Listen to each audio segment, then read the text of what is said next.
সঙ্গে কাউকে পেলাম না, তাই একা একা নাইট শো দেখতে বেরিয়ে পড়লাম। এখন ঘড়িতে 7টা বাজে। 7:30টার সময় সিনেমা শুরু। আমার নাইট শো দেখতেই ভালো লাগে। কে রে, রবি নাকি? দাঁড়া দাঁড়া, থাম।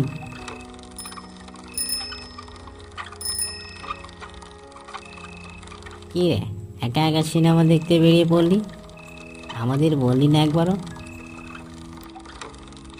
আরে আরে তোরা যাবি আমি জানতামই না, না হলে কি তোদের ফেলে যায় কখনো? ভালোই হলো দেখা হয়ে গেল। একা একা আবার সিনেমা দেখতে ভালো লাগে না।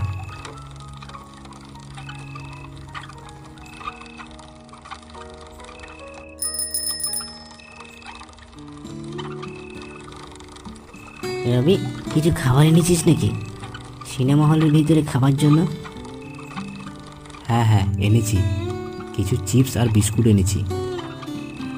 তা আমাদের দিবি তো, না একা একাই খাবি? না দিলে কিন্তু কেড়ে নেবো। রবির গ্রাম থেকে 7 কিলোমিটার দূরে বোলপুর বাজার, সেখানেই সিনেমা হলটি অবস্থিত। আর ঠিক তার পাশেই রবির পিসির গ্রাম। রবি ভেবেছিল আজ রাতে সেখানে সাইকেল রেখেই সিনেমা দেখতে যাবে।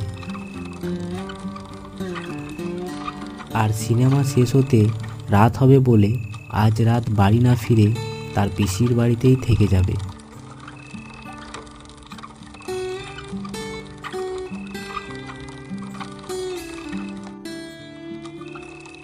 শোন, আমি গ্যারেজে সাইকেল রাখবো না, আমি আমার পিসির বাড়িতে সাইকেলটা রেখে আসবো। তোরা সিনেমা হলে গিয়ে আমার জন্য অপেক্ষা কর, আমি আসছি এক্ষুনি। ঠিক আছে, তাড়াতাড়ি আয় তাহলে, আমরা এগোচ্ছি। সেই বলে রবি পিসির বাড়ির দিকে এগোতে থাকলো।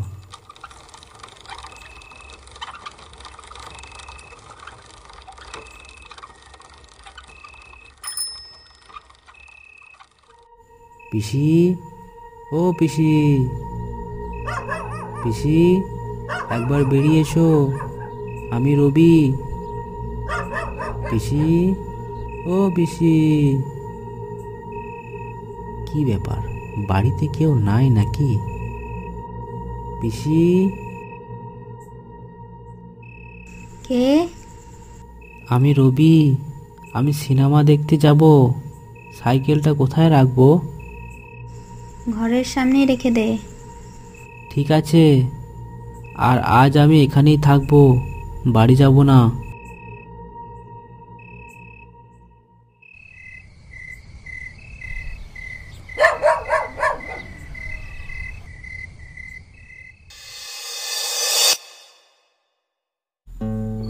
সিনেমা যখন শেষ হয় তখন ঘড়িতে 11টা বাজে।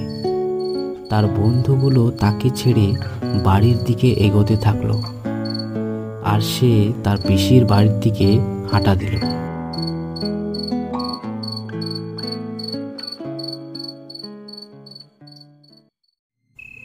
পিসি, ও পিসি, দরজা খোলো, আমি চলে এসেছি।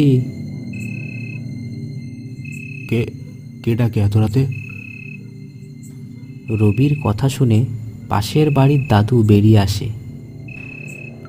দাদু, আমি রবি, এটা আমার পিসির বাড়ি, কিন্তু তখন থেকে ডাকছি, পিসি কোনো সাড়াই দিচ্ছে না। সাড়া সাড়া কি করে দেবে? এখানে কেউ নেই, কেউ নেই এখানে। তুমি বাড়ি চলে যাও, এখানে বেশিক্ষণ থেকো না। হ্যাঁ, কিন্তু কিছুক্ষণ আগে আমি এসেছিলাম, সাইকেল রেখে গেলাম, আর পিসির সাথেও কথা বললাম। আমি পিসিকে বলে গেলাম যে আজ আমি এখানেই থাকবো। পিসি তো আমাকে বললেন। না না, তুমি একদম ভুল শুনেছ, এখানে কেউ নেই। যাও যাও, বাড়ি চলে যাও। সেটা বলে দাদুটা বাড়ি চলে গেল। রবি একটু ভয় পেতে লাগলো, আর ভাবতে লাগলো বাড়িতে যদি কেউ না থাকে তাহলে সে কার সাথে কথা বলল।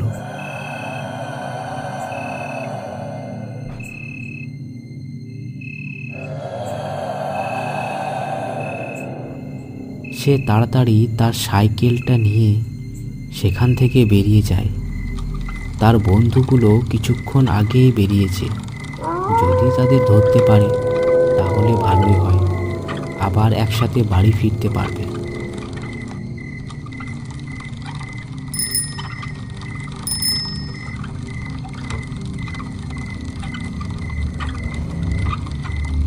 সে অনেক জোরে সাইকেল চালাতে থাকে তার বন্ধুদের ধরবার জন্য। অনেকটা রাস্তা সে চলে আসে, কিন্তু তার বন্ধুদের কোনো দেখা নেই।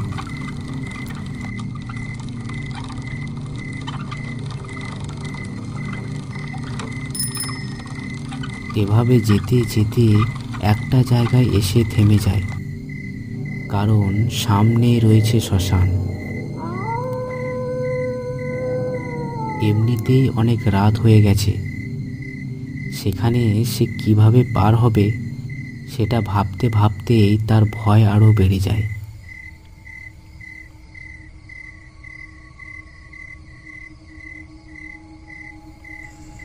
রবি, রবি একটা মহিলার ডাক শুনতে পায় পেছন থেকে। সে পেছনে তাকিয়ে দেখল, ঠিক তার পিসির মতো দেখতে এক মহিলা। কিন্তু পিসি এত রাতে এখানে কি করছে? কে কে পিসি নাকি? হ্যাঁ, আমি তোর পিসি।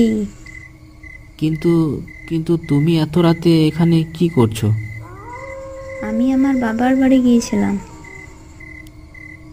রবি ভাবতে থাকলো, এটা অসম্ভবের কিছু নয়, কারণ পিসির বাবার বাড়ি তো এই সামনেই, হেঁটে হেঁটেও যাওয়া যায়। ও, তাহলে তুমি এখন কোথায় যাচ্ছ? বাড়ি যাবে তো? আমি বাড়ি যাব। চল, তুইও চল, আজ আমার বাড়িতেই থাকবি। হ্যাঁ চলো, এসো সাইকেলে উঠে বসো।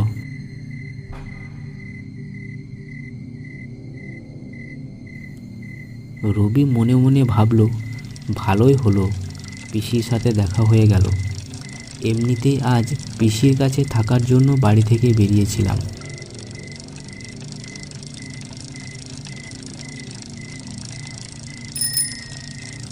যেতে যেতে রবি পিসির সাথে অনেক কথা বলার চেষ্টা করলো, কিন্তু সে তার কোনো কথার উত্তর দিল না, চুপচাপ বসে থাকলো।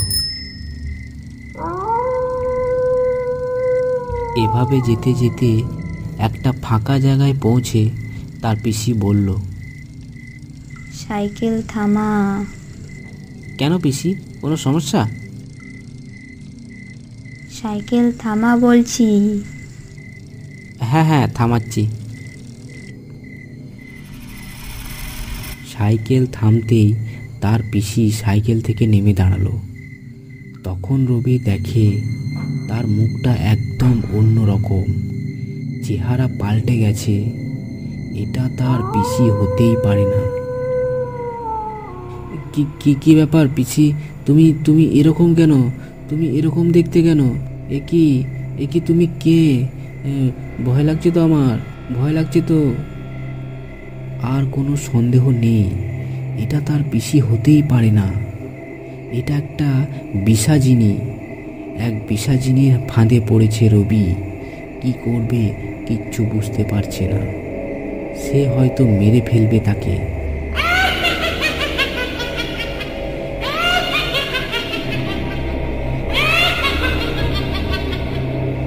তারপর সে রবির সামনে এদিক ওদিক ঘুরতে থাকে।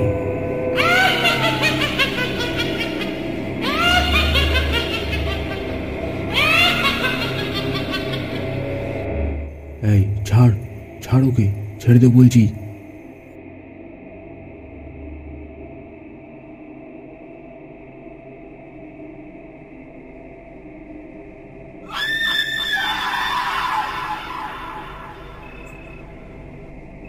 দাদু দাদু দাদু, তুমি তুমি এখানে? তুমি না এলে আমার কি যে হতো। তুমি বাঁচালে আমাকে, তুমি বাঁচালে। আমি। তুমি আমাকে যখন বললে যে তুমি আজ পিসির সাথে কথা বলেছো আমার তখনই সন্দেহ হয়েছিল যে আজ তোমার সাথে নিশ্চয়ই কোনো বিপদ হবে, আর তাই আমি তোমার পেছন পেছন আসছিলাম। এই জায়গাটা একদম ভালো নয়। এই পিশাচিনী এর আগে অনেক মানুষের ক্ষতি করেছে।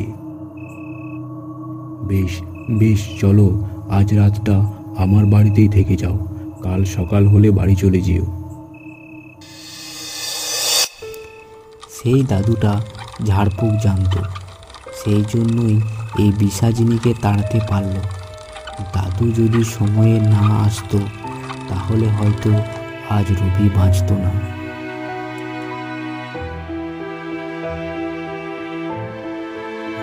এটা ছিল আজকের গল্প। ভালো লাগলে একটা লাইক করে দেবেন, আর নতুন হয়ে থাকলে চ্যানেলটি সাবস্ক্রাইব করে রাখবেন। আবার আপনাদের সাথে দেখা হবে নতুন কোনো ভিডিওতে। ততক্ষণ ভালো থাকুন, সুস্থ থাকুন, আর দেখতে থাকুন অদৃশ্য জগৎ।